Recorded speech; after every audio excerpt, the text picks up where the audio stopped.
இயேசு கிறிஸ்து நாமத்திலே உங்கள் அனைவரையும் வாழ்த்து வரவேற்கிறேன். இந்த மே மாதம் 1ஆம் தேதி என்பதிலே எனக்கு ரொம்ப மகிழ்ச்சி. தேவன் எனக்கு இந்த வாய்ப்பை கொடுத்ததுக்காக கர்த்தருக்கு நான் ரொம்ப நன்றி உள்ளவனாக இருக்கிறேன். விசேஷமாக இந்த அதிகாரம் இன்னைக்கு எனக்கு கொடுக்கப்பட்டது நெகேமியா 12வது அதிகாரம். இந்த நெகேமியா 12வது அதிகாரம் ஒரு அருமையான அதிகாரம். இதனுடைய தலைப்பு எப்படின்னு சொல்றேன்னா, தேவன் அவங்களுடைய பிள்ளைகளுக்கு மறுபடியும் இழந்து போனதை திருப்பி கொடுக்கிறாரு. 2 காரியம் திருப்பி கொடுக்கிறாரு. ஒன்று, அவர்களுடைய தேவாலயத்தை 70 வருஷம் அவங்க ரொம்ப கஷ்டப்படுறாங்க, தனிமையில இருக்கிறாங்க,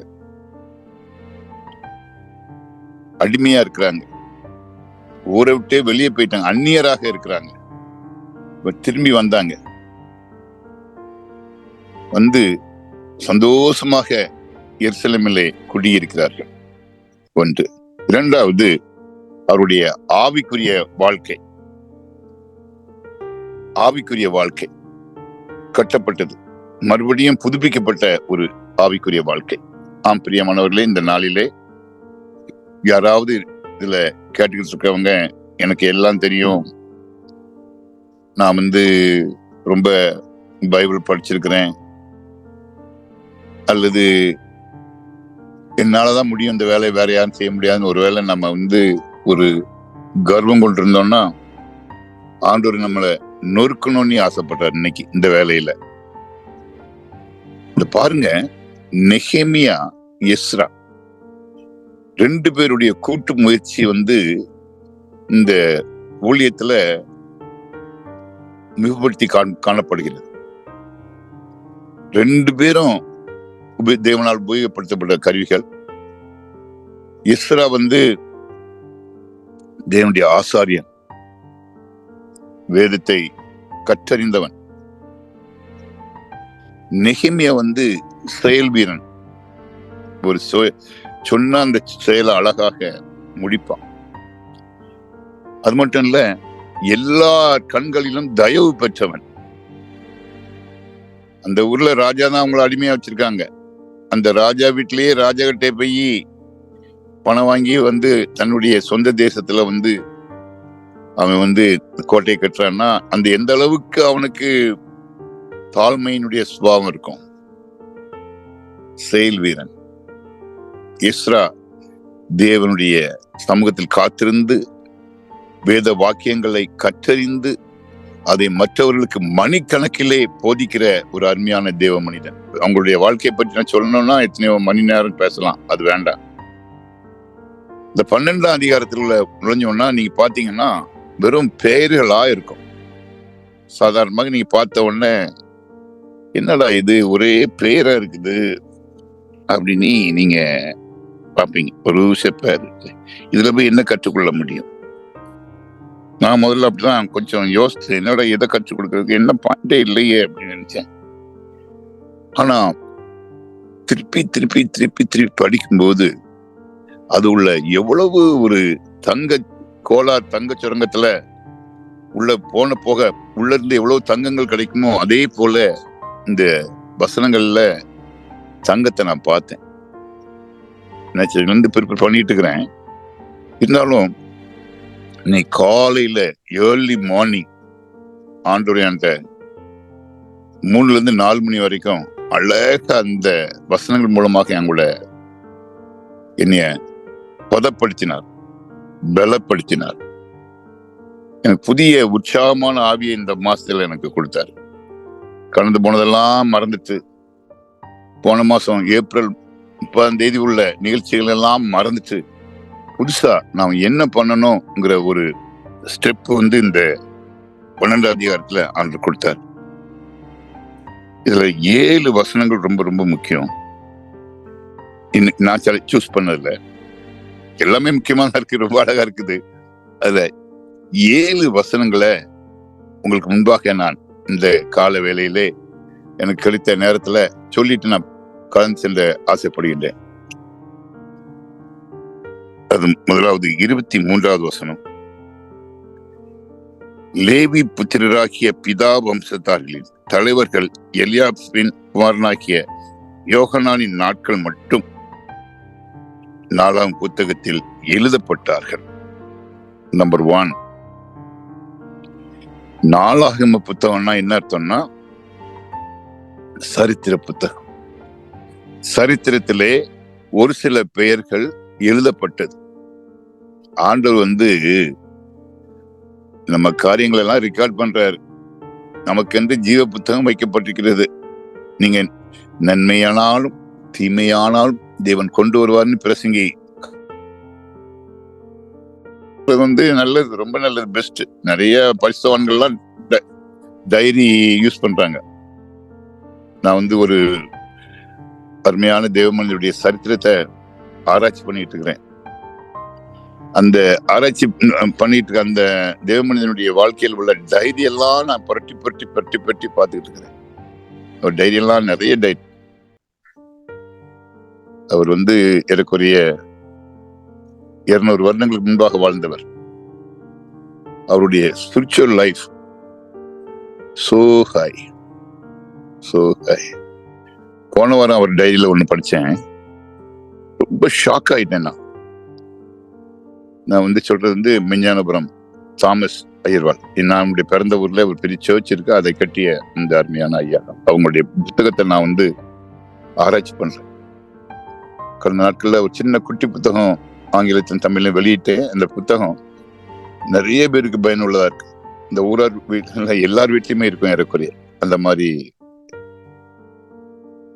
பிரியமானவர்களே, அவருடைய வாழ்க்கையில ஒரு நிகழ்ச்சி போன வாரம் நான் படிச்சேன். நிறைய படிச்சுக்கிட்டு இருக்கேன். போன வாரம் படிச்சது எனக்கு ஷாக் ஆயிடுச்சு. சங்கீதம் 135ல ஒரு வசனம் இருக்கு. அந்த வசனம் அவர்களுடைய தெய்வம் கண் காணாது, வாய் பேசாது. அது விக்கிரகங்களை பற்றி அங்க சங்கீதக்காரன் எழுதுகிறார். ஒரு வசனம். இந்த மனுஷன் என்ன பண்றாரு, குதிரையில போறார். போகும்போது அங்க ஒரு கோயில் இருக்குது. விக்கிரக ஆராதனை செய்யும் ஒரு கோயில் இருக்குது.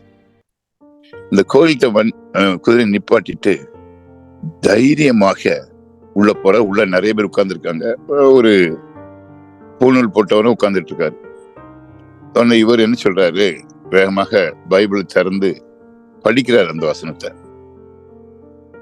கண்ணிருந்தும் பார்க்காது, காதிருந்தும் கேட்காது, வாயிருந்தும் பேசாது அப்படின்னு அந்த வசனத்தை வாசிக்காரு. வாசித்த உடனே அந்த மக்கள் எல்லாம் அப்படியே அவரை ரொம்ப, அவருடைய சத்தத்தையும் அவருடைய முகத்தையும் பார்த்தையும் ரொம்ப சந்தோஷமா அதை ஏற்றுக்கொள்றாங்க. உள்ள தைரியம், அவ்வளவு தைரியம் உள்ள போய்.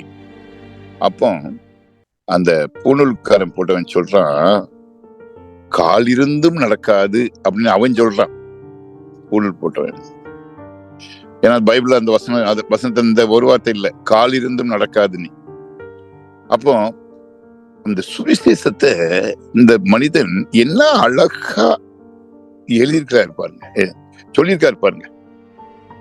அது அவங்க நடைமுறையில அன்பா பேசி அதை சொல்லியிருக்கிறார். நம்முடைய வாழ்க்கையில தேவன் நமக்கு ஊழிய பாதையில கொடுக்கிற இடத்துல மக்களோடு கூட எந்த அளவுக்கு ஐக்கியமா வைக்கிறோமோ, எந்த அளவுக்கு அவருடைய இருதயத்துல நம்ம இடம்பெறணுமோ அந்த அளவுக்கு தான் கர்த்தர் மகிமைப்படுவார். இல்லைன்னா நம்ம மகிமைப்படும் கொஞ்ச நாள் டெம்பரரி காலம் மாதிரி நம்ம வாழ்க்கை. நம்முடைய வாழ்க்கை ஒரு பணம் மாற மாதிரி இருக்கணும், சாலிடா இருக்கணும். சாலிடான வாழ்க்கை பரிசுத்தத்துல.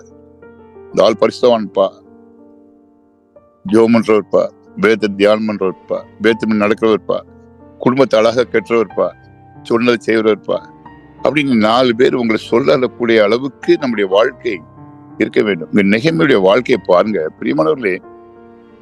சாதாரண ஒரு பட்லர், ராஜாவுக்கு சாப்பாடு கொடுக்கிறவன், ஆனாலும் வேலைக்காரன், ஆனாலும் அவனுக்குள்ள இருந்த ஒரு ஆவி என்னன்னா தேவனுடைய ஆவி. ஆவியானவர் அவன் கூட இருந்தார். அடிக்கடி அவன் சொல்ற ஒரு வார்த்தை, கர்த்தருடைய கரம் என்னோடு இருந்ததினால். என்ன அருமையான பாருங்க. இன்னைக்கு உங்களுக்கு எனக்கு வேண்டியதெல்லாம் கர்த்தருடைய கரம் நம்மோடு கூட இருக்கும் பொழுது, தேவன் நம்மை நடத்தும் போது நம்முடைய காரியங்கள் எல்லாம் நன்மை செம்மையுமா இருக்கும். பாருங்க, இங்க 2 பேரும் வேலை முடிச்சுட்டாங்க. நெகேமியாவுடைய வேலை என்ன? இடிந்து போன கோட்டைச்சுவரை கட்டுவது. எஸ்ராவுடைய வேலை என்ன? செருபாபேலுடைய வேலை என்ன? செருபாபேலுடைய வேலை என்ன? யோசுவாவுடைய வேலை என்ன? தேவாலயத்தை கட்டுவது. கட்டி முடிச்சாச்சு. Restoration over. மக்கள் எல்லாம் கூட்டு வராங்க. மக்கள் எல்லாம் வந்தாச்சு. முதலாக அவங்க டைரி எழுதுறாங்க. நாளாகும் புத்தகத்துல எழுதுறாங்க. நான் சர்ச்ல எல்லா சர்ச்சிலையும் நான் ஆசைப்பட்டது என்னன்னா, சர்ச் மெம்பர் பேரெல்லாம் எழுதி வச்சு காலையிலேயே முழங்கால் நின்று ஜெபம் பண்ணும். ஒருத்தரையும் ஆண்டவர் ஆசீர்வதியும், இவரை ஆசீர்வதியும். ஒரு நல்ல போதர் கழகு அது. தேவனுடைய சமுத்திரம் இப்படியே காலம் போய் முதல்ல போய் சர்ச்சை ஓபன் பண்ணி முழங்கால நின்று ஒவ்வொரு விசுவாசிகளுக்காக ஜெபம் பண்ணும் போது அந்த சபை நிலை நிற்கிற சபை. அங்க சபையார் மரியாதை கொடுப்பாங்க, மதிப்பு கொடுப்பாங்க. நம்ம நல்ல ட்ரெஸ் போட்ட உடனே, நல்ல வாட்சி கட்டின உடனே, நல்ல ஒரு கம்பீரமா நடந்த உடனே மரியாதை கொடுப்பான்னு நம்ம நினைக்கிறோம். இல்ல அதெல்லாம் டெம்பரரி. சும்மா ஒரு புகழ்ந்து பேசுவாங்க. ஆனா இதுல ஆனா பெர்மனன்ட் வேணும்னா தேவனுடைய கரம் நம்மோடு கொடுக்கணும். முதலாவது டைரி எழுதினாங்க. 4 எழுதப்பட்ட 23 2வது 24 என்னோடு படிங்க. லேவியரின் தலைவராகிய அபிஷேயாவும் செரபியாவும் சமீத்தின் குமாரன் யெசுவாவும் அவர்கள் எதிரே நிற்கிற அவர்கள் சகோதரரும் தேவனுடைய மனுஷனாகிய தாவீதுடைய கற்பன்படியை துதிக்கவும் ஸ்தோத்தரிக்கவும் ஒருவருக்கொருவர் எதிர்முகமாக முறையாக இருந்தார்கள். முறையாக இருந்தார்கள்னா they are organized, well organized. இயேசு கிறிஸ்து 5 அப்பம் 2 மீன் கொடுக்கும்போது அவர்கள் வரிசையாக அமர்ந்திருந்தார்கள் போட்டிருக்கோம். ரொம்ப அழகா இருக்கும். பந்தியாக இருந்தார்கள். 5 அப்பம் 2 மீன். Organised, well organised. 12 கூடைகள். இன்னைக்கு உங்க வாழ்க்கையில என்னோட வாழ்க்கையில தேவன் ஒரு சில பொறுப்புகளை கொடுத்திருந்தா நம்ம இஷ்டத்துக்கு நம்ம செய்யறோம். எனக்கு எல்லாம் தெரியும்பா, நான் சர்ச்சுக்கு லேட்டா வந்தா என்னப்பா? ஒரு நல்ல தேவ மனிதன் சர்ச்சுக்கு நடக்கிறதுக்கு முன்னாடி 1/2 மணி நேரத்துக்கு முன்னாடி இருப்பார். பிரசங்கம் பண்றவர் 10 நிமிஷம் முன்னாடியே கண்டிப்பா இருப்பார். இவங்க அசிஸ்டன்ட் பாஸ், மூப்பர் பாத்துக்கிடுங்க, நான் வரேன், நான் கொஞ்ச நேரத்தை கழிச்சு வரேன். அப்பதான் இவர் பவுடர் போட்டு இங்க முகத்தை சீவிட்டு இருப்பாரு. அங்க துதி பாட்டு ஆரம்பிச்சிருங்க சபைய. இவர் வருவாரு, ராஜா மாதிரி அங்க இருந்து கிளம்பி போவார். அது தேவனுடைய மனிதன்கிற தகுதிக்கே இது இல்லை. அவருடைய வாழ்க்கையில அவர் ஆசையை நிறைவேற்றுறாரு, அவ்வளவுதான். ஸ்டேஜ்ல பெரிய ஆள் மாதிரி பிரசங்கத்துல எல்லாம் யாரையாவது சுட்டி காமிக்கிறது, குத்தி காமிக்கிறது, அல்லது புண்பட வைக்கிறது மற்றவங்களை, அது தேவனுடைய ஊழியமே இல்லை. அது பிசாசுடைய ஊழியம். மாறாக ஒரு தேவனுடைய மனிதன், நான் ஆசைப்படுறது என்னுடைய லைஃப்ல பயத்தோடும் நடுக்கத்தோடும் தேவனை சேவிக்கணும். விசேஷமாக ஸ்டேஜுக்கு நான் போயிட்டேன்னா என்னுடைய மைண்டு 100க்கு 100 தேவனோடு கூட போயிடும். ஆவி தேவனோடு கூட போயிடும். அதுக்காக தான் நெட்ட முழங்காலே நிக்க வைக்கிறது. எங்க சர்ச்சில் இப்பெல்லாம் பாத்தீங்கன்னா ஆண்டவர் பெரிய சர்ச்சை கொடுத்தாரு. அழகாக என் பிள்ளைங்களாம் உட்காந்துருப்பாங்க. சின்ன பிள்ளைங்கள உட்காந்துருக்காங்க. அந்த பிள்ளைங்க பக்கத்துல நான் உட்காந்துருப்பேன். அது பசங்க டைம்ல தான், அல்லது கொஞ்ச நேரம் முன்னாடி தான் மேல போவேன். அது வரைக்கும் கீழே உட்காந்துருப்பேன். என் முன்னாடி ஒரு 40-50 பிள்ளைங்க உட்காந்துருப்பாங்க, பாய்ஸ். என்னுடைய ஆசையெல்லாம் அந்த ஆராதனை எங்க பாஸ்டர் மரியப்பா ஆரம்பிக்கும் போது நான் முழங்கால் நிக்கணும். என்னைய பார்த்து இந்த குட்டிங்க எல்லாம் முழங்கால் நிக்கணும். அழகா இருக்கும். எனக்கு ரொம்ப பிடிக்கும். எல்லாம் 5 வயசு பிள்ளைங்க, 6 வயசு பிள்ளைங்க, 10 வயசு பிள்ளைங்க, பையங்க பாய்ஸ். இதை பார்த்தவரை பின்னாடி எல்லாரும் நிற்பாங்க. முழங்கால் நிக்கணும். ஆர்கனைஸ்ட். ஒரு நல்ல கிறிஸ்தவன் வந்து காலையில 1 மணி நேரம் சூரியன் உதிக்கிறதுக்கு முன்னாடி 1 மணி நேரம் முழங்கால நிக்கணும். It is well organised life. குறைஞ்சது ஒரு 5 அதிகாரம் 10 அதிகாரம் ஒரு நாளைக்கு படிக்கணும். Well organised. வாயை அடக்கணும். Well organised. மனைவிட்ட அன்பு கூறணும். வேற பெண்களை பார்க்க கூடாது, வேற சகோதரன்களை பார்க்க கூடாது, கணவன் மனைவி தவிர. பிள்ளைங்களை கரெக்டா வளர்க்கணும். பிள்ளைங்களுக்கு சாட்சியா இருக்கணும். அன்னசரி இன்டர்நெட்ல போட்டுக்கிட்டு அன்னசரி படங்கள் எல்லாம் பார்த்துட்டு இருக்க கூடாது. பிள்ளைங்க நோட் பண்ணும், ஒய்ஃப் நோட் பண்ணுவாங்க, நீங்க எதை பாக்குறீங்க. மாறாக வெல் ஆர்கனைஸ்ட். உங்களுடைய நாளை எப்படி நீங்க கழிக்கிறீங்க ஃபுல்லா. Right, okay. அடுத்தது வாங்க, அடுத்த வசனம். நான் 7 வசனம் சொன்னேன், சீக்கிரம் முடிக்க போறேன். முறையாக இருந்தார்கள், ஆர்கனைஸ்ட். 27 வசனம் பாருங்க. எருசலேமின் அலங்கத்தை பிரதிஷ்டை பண்ணுகையில் துதியினாலும் பாடலினாலும் கைத்தாளம் தம்பூர் சுரண்ட மண்டலம் முதல் கீதவாத்தியங்களாலும் பிரதிஷ்டை மகிழ்ச்சியோட கொண்டாட எல்லா இடங்களில் உள்ள லேவியரை எருசலேமுக்கு வரும்படி தேடினார்கள். ஒரு நல்ல ஊழியக்காரனுடைய வாழ்க்கையில அவன் என்ன பண்ணுவான்? தேடுவான். விசுவாசிகள் தேடுவான். அவங்க வீட்டுக்கு போவான், முழங்கால நிப்பான், அவங்களை என்கரேஜ் பண்ணுவான். அவங்க வேலை செய்யற இடத்துக்கு போவான், அவங்க கஷ்டப்படுற ஆஸ்பத்திரிக்கு போவான், அங்கேயே தங்கிடுவான். ஆஸ்பத்திரி ஒரு ஆள் பெட்ட அட்மிட் ஆயிட்டாங்கன்னா நல்ல விசுவாசி, நல்ல ஊழியக்காரர் அங்கேயே தான் இருப்பான், டெய்லி போவான். அதை விட என்ன வேலை? பிரியமானவர்களே, நான் அதெல்லாம் செய்யறேன். ஒருவேளை நான் போக முடியும்னா கூட நான் வந்து எங்க விசுவாசிகள் எல்லாம் யாராவது அட்மிட் ஆயிட்டாங்கன்னா நான் 100 போன் பண்ணுவேன் டெய்லி. சமீபத்துல எங்களுடைய ஒரு மூப்பர் வந்து அட்மிட் ஆயிட்டாரு ஆஸ்பத்திரியில. எனக்கு எவ்வளவோ வேலைகள், அது மத்தியிலும் நானே பைக் எடுத்து காலையிலேயே போயிருவேன். காலையிலேயே 6 மணிக்கு அங்க ஆஸ்பத்திரி போயிருவேன். அவருக்கு ரொம்ப சந்தோஷமா இருக்கும். ஐயா வராதுங்க யாருன்னு சொல்லுவாரு. வராதுங்க, ஏன் வரீங்க? எனக்கு சந்தோஷமா இருக்கும். அவர் சர்ஜரி வரைக்கும் நான் ஒழுங்கா போயிட்டு இருந்தேன். அப்புறம் வீட்டு போன பிறகு நானே அவங்க வயல பாக்குறவங்க நிறைய இருக்காங்க, ஆலோசனை கூட நிறைய இருக்காங்க, நான் போக வேண்டிய அவசியம் இல்லை. அப்போ தேடி போகணும். பிரியமானவர்களே, நெகேமியா இங்க எருசலேமில் மட்டும் இல்ல, மற்ற உள்ள லேவியர்களை தேடி கொண்டு வராரு. லேவியர்கள் அது பாட்டு பாடுறதுக்கு, துதிக்கிறதுக்கு, சர்ச்ச அந்த எருசலேம் தேவாலயத்தை இன்னும் ஸ்ட்ராங் பண்றதுக்கு. இது 3வதாக. 4வது பாயிண்ட், 29வது வசனம். பெத்காலும் கேபா அஸ்மாத் ஊர்களில் நாட்டுப்புறங்களிலும் இருந்து வந்து கூடினார்கள். பாடர்கள் எருசலேமை சுற்றிலும் தங்களுக்கு கிராமங்களை கட்டியிருந்தார்கள். பாடகர்கள் கோயர், நல்ல கோயர், கிராமத்துக்கு பக்கத்துல அவங்களுக்கு டென்ட் போட்டு அவங்களை தங்க வச்சாங்க, கட்டி இருந்தார்கள். தங்களுக்கு நல்ல இடம் கொடுத்தாரு நெகேமியா. எஸ்ரா லேவியர்களுக்கு நல்ல சாப்பாடு கொடுத்திருப்பார். இப்ப வந்து நான் வந்து இருக்கிற இடம் வந்து நாகர்கோயில். எனக்கு ரொம்ப சந்தோஷமான செய்தி என்னன்னா, என் கூட 51 பேர் வந்திருக்கிறாங்க. ஒரு காலத்துல நான் கூட்டிட்டு வருவேன், இங்க காசு செலவு பண்ணி அவங்கள ட்ரெயினுக்கு போட்டு அவங்கள கொண்டு வந்து இங்க நாகர்கோயில அங்க இங்க ஊழியத்துக்கெல்லாம் கூட்டிட்டு போவேன். இன்னைக்கு இன்னி அவங்க கூட்டிட்டு வந்திருக்காங்க 51 பேரு. அவங்களே செலவு பண்றாங்க. ஒரு ஆளுக்கு 3000 ரூபாய் போட்டிருக்காங்க. 51 பேர் வந்திருக்காங்க. அவங்க போயிட்டு அவங்க 3 வேன் வச்சிருக்காங்க. நல்ல சாப்பாடு. காலையில் போயிட்டு சாயங்காலம் வராங்க. டெய்லி காலையில ஒரு நல்ல ஆவிக்குறி சாப்பாடு கொடுக்குறேன், நைட் நல்ல ஆவிக்குறி சாப்பாடு கொடுக்குறேன். அது என்னுடைய வேலை, என் மனைவியுடைய வேலை. 2 பேர் தங்கி இருக்கும். தங்களுக்கு வசதி கம்மி தான், இருந்தாலும் சந்தோஷமாக இருக்கிறாங்க. they are very happy. அதை பார்க்கும்போது எனக்கு சந்தோஷமா இருக்கு. என்னுடைய வயதான காலத்துல பணம் என்கிட்ட இல்லை, ஆனா ஒன்னே என்கிட்ட இருக்குது, அன்பு இருக்குது.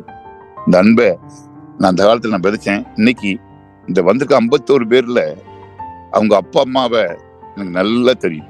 அப்படிப்பட்டவங்க நிறைய பேர் வந்திருக்காங்க. வாலிபர் நிறைய வந்திருக்காங்க. பேபிஸ் 2 நியூபார்ன் பேபிஸ் வந்திருக்குது. நான் இதெல்லாம் ஏன் சொல்றேன்னா, அன்பு அன்பு அன்பு. இன்னைக்கு அவங்களே செலவு பண்றாங்க, கம்ப்ளீட் 100% அவங்க எக்ஸ்பென்சஸ். பைசா கல்வர் சாப்பிள் கொடுக்கல. 51 பேருக்கு நாங்க 2 பேரும் உட்கார்ந்து நாங்க ஹெல்ப் பண்றோம், அவ்வளவுதான். ஊழியம் மாறி விட்டது. ஒரு காலத்துல நாங்க கொடுத்தோம், இன்னைக்கு அவங்க கொடுக்குறாங்க. அப்போ செட்டில் டவுன் அந்த அழகா அந்த ஊழியர்களை அவர் செட்டில் பண்றாரு. நெகேமியா கிராமங்களிலே கட்டினார்கள், டென்ட் போட்டு அவங்க நல்ல தங்க வச்சு நல்லா கவனிக்கிறாரு. சரி, இது 5வது பாயிண்ட். 4வது பாயிண்ட். 5வது பாயிண்ட் பாருங்க, 30வது வசனம். ஆசாரியரும் லேவியரும் தங்களை சுத்தம் பண்ணி கொண்டு ஜனத்தின் பட்டண வாசல்களையும் அலங்கத்தையும் சுத்தம் பண்ணினார்கள். சுத்தம், அதாவது பரிசுத்தம் பண்ணிக்கிட்டாங்களா அவங்கள. மற்றவங்களையும் பரிசுத்தம் பண்ண, இடத்தையும் சுத்தமா வச்சிருந்தாங்க. ஒரு நல்ல ஊழிக்காரன் வீட்டுக்குள்ள நுழைஞ்சாலே நான் கண்டுபிடிச்சிருவேன். வீடு அழகா இருக்கும், அழகா ஆர்கனைஸ் பண்ணி வச்சிருவான். அவன் புக் எல்லாம் பத்திரமா அங்கங்க அடுக்கி இருக்கும். இல்லைன்னா செதறி அவன் டேபிள் செதறி கிடக்கும். அவன் டேபிள்ல செதறி கிடந்துச்சுன்னா அவன் படிக்கிறான்னு அர்த்தம்.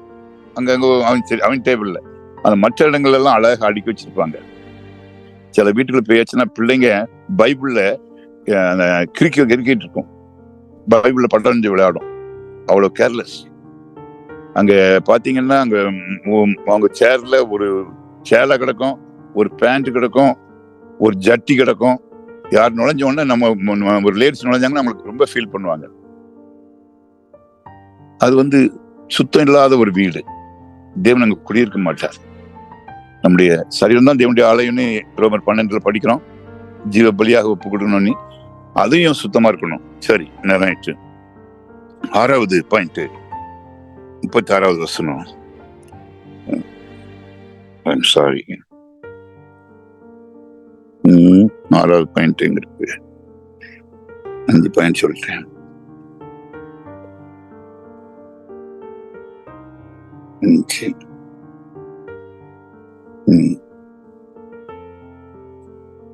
பாயிண்ட் 43. அந்நாளிலே மிகுதியான பலிகளை செலுத்தி தேவன் தங்களுக்கு மகா சந்தோஷத்தை உண்டாக்கினால் மகிழ்ச்சியாக இருந்தார். ஸ்திரீகளும் பிள்ளைகளும் கூட களி கூர்ந்தார்கள். எருசலேமுடைய களிப்பு தூரத்திலே கேட்கப்பட்டது.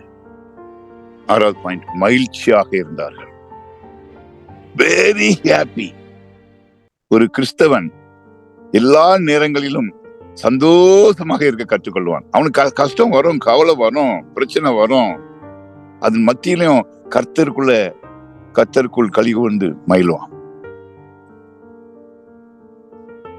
பிலிப்பு ஜெயில உட்கார்ந்துகிட்டு பிலிப்பியர் கடைசி அதிகாரங்களை எழுதும்போது, பிலிப்பியர் எழுதும்போது, சந்தோஷமா இருங்க, மிகுந்த சந்தோஷமா இருங்க. இது ஒரு நல்ல கிறிஸ்தவனுக்கு அழகு. இதெல்லாம் ஒரு டாக்டர் செக் பண்றான்னு வச்சுக்கோங்களேன். நோயாளியா இருந்தாச்சுன்னா டாக்டர் என்ன பண்ணுவாரு, மாத்திரை மருந்து கொடுப்பாரு. அவனுக்கு அதை குளுக்கோஸ் மாட்டுவார், அதை மாட்டுவார். அவன் ஹெல்த்தி ஆயிட்டான்னா டாக்டர் யூ ஆர் ஹெல்த்தி பாயன் அப்படின்பாரு. அவன் இல்லைன்னா தான், சிக்கா இருக்கும்போது தான் அவன் முறுமுறுத்திட்டே இருப்பான். ஒரு வெளியே சொல்ல, ஐயோ இங்க வலிக்குதே, இங்க கால் வலிக்குதே. அவன் ஹெல்த்தியா இருக்கும்போது அவன் சந்தோஷமா இருப்பான். உங்களை என்ன டாக்டர் இருக்கிறதுக்காக அழைச்சிருக்கிறாரு, பேஷண்டா இல்ல. ஒரு பேஷண்ட் போல சில நேரத்துல ஊழியக்காரங்க இருக்கிறாங்க. அவங்க கஷ்டத்தையே சொல்லிட்டு இருப்பாங்க. எனக்கு கார் இல்லையே, எனக்கு வண்டி இல்லையே, எனக்கு பல்லக்கு இல்லையே, என்னை தூக்குற கால் இல்லையே, என்னை நடத்தி வைக்கிற கால் இல்லையே, என் பொண்டாட்டிக்கு அப்படி செய்யறதுக்கு ஆள் இல்லையே, இவங்களுக்கெல்லாம் இப்படி இருக்குதே, எங்களுக்கு இல்லையே. அதெல்லாம் கர்த்தர் விரும்பாத காரியம். கர்த்தருடைய ஊழியக்காரன் கால கழுவுறதுக்கு ரெடியா இருக்கணும். அதான் மாடல். இயேசு கிறிஸ்துவினுடைய மாடல் மற்றவருடைய கால கழுவுறது. ரைட்.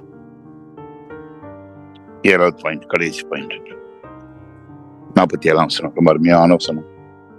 ஆகையால் செருபாபேலின் நாட்களில், நெகேமியாவின் நாட்களிலும் இஸ்ரவேலில் எல்லாரும் பாடகரும் வாசல் காவலாளரும் அன்றாக திட்டமாகிய பங்குகளை கொடுத்தார்கள். அவர்கள் லேவியர்க்கென்று பிரதிஷ்டை பண்ணி கொடுத்தார்கள். லேவியர்கள் ஆரோனுக்கென்று அந்த பங்கை பிரதிஷ்டை பண்ணி கொடுத்தார்கள். ரொம்ப என்ன அருமையா இருக்கு பாருங்களேன். பங்கு கொடுக்குறாங்க, பங்கு கிடைக்குது. அவங்க லேவியர் கொடுக்குறாங்க, லேவியர்கள் ஆசாரியர் கொடுக்குறாங்க. அப்படின்னா என்ன அர்த்தம்னா, டைரக்டா அந்த போதகருக்கு பணம் வரல. இன்னைக்கு டைரக்டா போதகர்கள்லாம் ஊழியக்காரங்க பணத்தை வாங்கணும், விசுவாசித்து வாங்கணும்னு ஆசைப்படுறாங்க. தப்பு தப்பு. மூப்பர்கள் மூலமாக பணம் வரணும்னு நான் கல்வா செப்பல்ல திருப்பி திருப்பி திருப்பி திருப்பி நான் சொல்லிட்டு இருக்கிறேன். டைரக்டா அவங்க பாக்கெட்ல வைக்கணும்னு ஆசைப்படுறாங்க. இங்க பாருங்க என்ன அழகா பண்ணுங்க. நெகேமியாவுடைய வாழ்க்கையில, எஸ்ராவுடைய வாழ்க்கையில அங்க அவங்க ஸ்பிரிச்சுவல் லைஃப் நல்லா இருக்கணும்னு ஆசைப்படுற அந்த சபையில எப்படி இருக்கும்னா, அவங்க பணத்தை வந்து லேவிட்டு கொடுக்கணும். லேவியர்கள் வந்து அந்த பங்கை ஆசாரியர்களுக்கு கொடுக்கணும் டைரக்ட்லி. அந்த ஆசாரியருக்கு வேண்டிய மரியாதையும் கனத்தையும் அங்க தேவன் கொடுப்பார். இன்னைக்கு நிறைய ஊழியங்கள் வந்து அடிபட்டு போனது வந்து ஒரே காரியம், அவங்க பேர்ல சர்ச்சு கட்டுறாங்க, பாஸ்டர் பேர்ல, அவங்க இல்லைன்னா அவங்க ஒய்ஃப் பேர்ல, அவங்க குடும்பத்தார் பேர்ல சர்ச்சை கட்டிக்கிட்டு, ஆனா பணம் எல்லாம் காணிக்க போனோம் கட்டிட்டு பெரியதா கட்டிட்டு அவங்களும் ஒரு வீடு கட்டிடுறாங்க. வீடையும் கட்டிட்டு பெரிய ஊழியம் நினைக்கிறாங்க. இதுதான் கிறிஸ்தவ ஊழியமே அடி போட்டு போச்சு. நிறைய சர்ச் க்ளோஸ் ஆயிடுச்சு. சமீபத்தில் ஒரு சர்ச்சுக்கு போயிருந்தேன், ஒரு அம்மா இறந்துட்டாங்க அங்க. அதனால நான் வந்து எனக்கு முதல் இன்ஃபர்மேஷன் கொடுத்தாங்க, அதனால ஓடி போனேன். அங்க போனா அந்த பாஸ்டர் ரொம்ப ரொம்ப கஷ்டப்பட்டுட்டு இருந்தார். வாடகை பணத்துக்கு நான் ஹெல்ப் பண்ணுவேன், வாடகை இல்ல பாரு ஹெல்ப் பண்ணுவேன். 2 வருஷமா என் கண்ணிலேயே அவர் தட்டுப்படல. என்னடா 2 வருஷமா அந்த பாஸ்டர் என் கண்ணிலே இல்லைன்னு பார்த்துட்டு நான் செத்த பிறகு நான் போனேன். என்னையதான் முதல்ல கூப்பிட்டு இருந்தாரு. நானும் கடைசி வரைக்கும் கூட இருந்தேன். எனக்கு ஒரு ரொம்ப கனத்தை கொடுத்தாங்கன்னு வச்சுக்கோங்களேன். ஆனா அவரு அந்த இதுலயும் சர்ச் எல்லாம் கூட்டு போய் காமிச்சாரு. எப்படி கட்டிருக்காருன்னா, பெரிய சர்ச், மேல சர்ச்சு, கீழே வீடு. வீட்டுக்குள்ள சர்ச்சுக்குள்ள போயிடலாம், வெளியிருந்து சர்ச்சுக்கு போகலாம். எனக்கு மனசு ரொம்ப ரொம்ப உடஞ்சு போச்சு. ஆனே என் பிள்ளைக்கு லோன் வாங்கினது, அங்க லோன் வாங்கினது, இங்க லோன் வாங்கினது எல்லாம் வாங்கி போட்டு கட்டியிருக்கேன் அப்படின்னாரு. எப்பா உன் பார்வைக்கு அது வந்து நல்லதா இருக்கலாம், ஆனா என் பார்வைக்கு அது நல்லா இல்லையா ராஜா அப்படின்னு சொல்லிட்டு வந்துட்டேன்.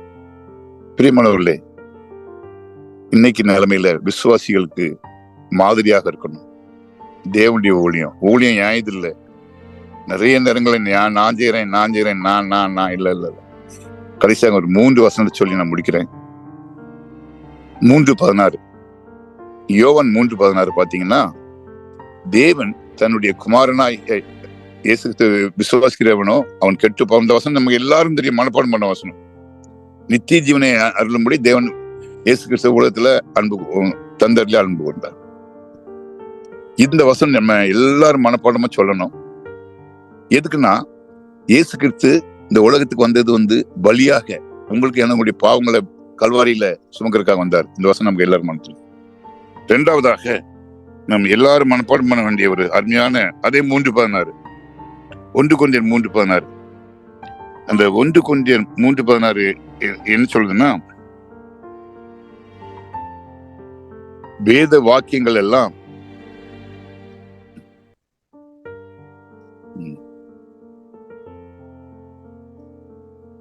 சாரி 1 கொரிந்தியர் 3:16 நீங்கள் தேவனுடைய ஆலயமா இருக்கிறீர்கள் என்றும் தேவனுடைய ஆவி உங்களில் வாசமா இருக்கிறது என்றும் அறிந்திருக்கிறீர்களா? நாம் தேவனுடைய ஆலயம், மறக்க கூடாது. முதல்ல இயேசு கிறிஸ்து பலியாக நமக்கு வந்தாரு. 1 கொரிந்தியர் 3:16 தேவனுடைய ஆலயம். அதே போல 2 தீமோத்தேயு 3:16 போடுங்க.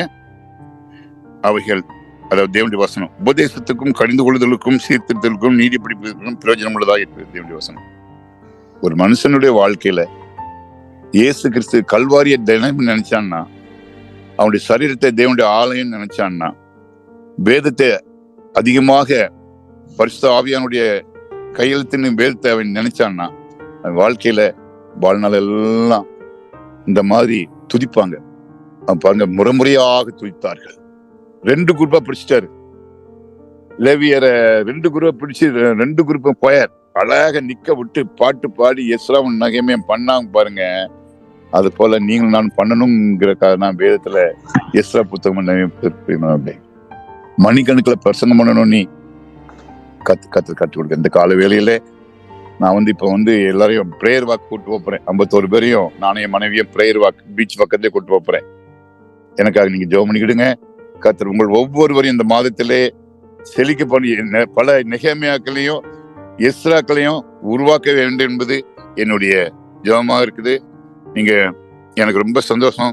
கர்த்தர் அனைவரையும் ஆசீர்வதிப்பாராக. ஆமேன் ஆமேன். அன்புள்ள ஆண்டவரே, இந்த அருமையான வேலையிலே அடிமைகளை கர்த்தாவே ஒவ்வொருவரையும் இப்படி பரிசுத்தமான பாதத்திலே அடிமை ஒப்புக் கொடுக்கிறேன். இந்த மாதத்துல எங்களுக்கு நெகேமியாவின் ஆவியை கட்டளையிடும். நெகேமியாவுடைய கர்த்தருடைய கரம் எங்களோடு கூட இருக்கிறது. இந்த நெகேமியா பல இடங்களை சொல்றாரு, உங்களுடைய கரத்தை நாங்க நாளெல்லாம் ருசிக்கணும், வாரம் எல்லாம் ருசிக்கணும், மாதம் எல்லாம் ருசிக்கணும். நெகேமியா போல ஆண்டவரே கீழ்மட்டத்தில இருந்து நாங்க ஊழியம் செய்ய கிருபை தாரும். அவர் ஒரு கையில கோலம் ஒரு கையில சம்பட்டியும் வச்சு அவர் பில்டிங் கட்டினாரு. அந்த உணர்வை தாரும். நான் பெரிய ஆளுங்கிற எண்ணத்தெல்லாம் எடுத்து போட்டு ஒரு தாழ்மையுள்ள சுபாவத்தை கொடுத்து, மற்றொரு ஊழியக்காரங்கிற சுபாவத்தை கொடுத்து, ஒவ்வொரு விஷயத்திலையும் ஆண்டவர் நாங்க 7 பாயிண்ட் நாங்க தியானம் பண்ணோம். அந்த 7 பாயிண்ட்லயும் நாங்க நிலைநிற்க இந்த மாசம் முழுவதும் கிருபை செய்யும். ஆசீர்வதியும். அருமையான ஜூம் மீட்டிங்காக ஸ்தோத்திரம். இது ஆர்கனைஸ் பண்ணவங்களுக்காக ஸ்தோத்திரம். எல்லாத்துக்கும் மேலாக பரிசுமான உங்களுடைய அன்பின் கரத்தை எங்களுக்கு கொடுத்து, எங்களுக்கு பெரிய ஊழியத்தை கொடுத்து, கனமான ஊழியத்தை கொடுத்திருக்கிறீர்கள். இது உண்மை உத்தமமாக செய்ய எங்களுக்கு ஒரு கிருபைதான். இயேசுக்கு தமிழ் கேட்கிற தவப்பண்ணே. ஆமென்.